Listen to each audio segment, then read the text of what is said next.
बेर का पेड़ धूप से सूख रहा था और तेज धूप से आग लग जाती है। कबूतर पेड़ को बचाने की कोशिश करती है, पौधे पर बहुत सारा पानी डालती है और उसका ख्याल रखती है। अब पेड़ बड़ा हो जाता है और फल लगाते हैं। कबूतर फलों को खाती है और पेड़ पर घोंसला बनाकर रहने लगती है और बहुत सारे अंडे देती हैं। फिर एक दिन उसी पटरी पर ट्रेन आ जाती है। कबूतर ट्रेन को रोकने की कोशिश करती है, लेकिन ट्रेन पेड़ से टकरा जाती है और पेड़ टूटकर बिखर जाता है। घोंसले के साथ अंडे भी नीचे गिर जाते हैं। लेकिन अगले दिन उसी पेड़ से एक नया बेरी का पौधा उगाता है और फल लगाते हैं, लेकिन कबूतर फिर भी रोने लगती है। नदी के किनारे कबूतर एक घोंसला बनाती है और फिर उसी में अंडे देती है। फिर कुछ दिनों में अंडों से चूजे निकलते हैं। कबूतर बच्चों की बहुत प्यार करती है। फिर एक दिन तेज तूफान आता है और कबूतर का घोंसला नदी में गिर जाता है और पानी के बहाव के साथ बहने लगता है। फिर एक मगरमच्छ घोंसले को अपनी पीठ पर उठाकर उसे नदी के किनारे ले आता है।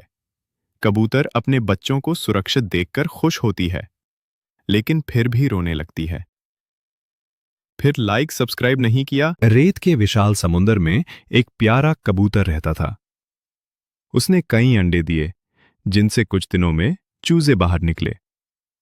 लेकिन रेगिस्तान में नन्हे चूजे प्यास से बेहाल थे।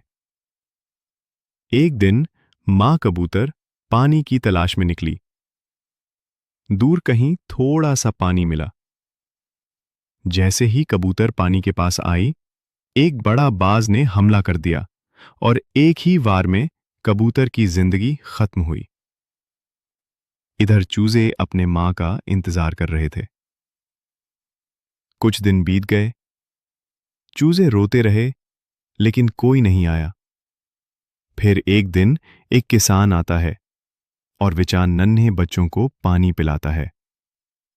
कबूतर की आत्मा ये देखकर रोने लगती है।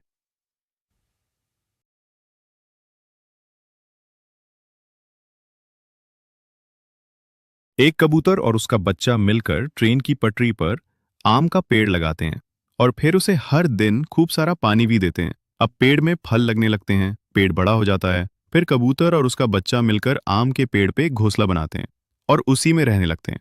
लेकिन एक दिन उसी पटरी पर एक ट्रेन आ जाती है। कबूतर ट्रेन को रोकने की कोशिश करता है, लेकिन ट्रेन पेड़ से टकरा जाती है।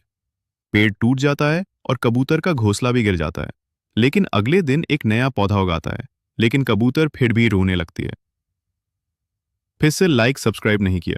किसान के पास एक पीली मछली होती है और दादी के पास एक लाल मछली थी। डाली मछली को अनार खिला देती है तो मछली बहुत सारा अनार का जूस देती है।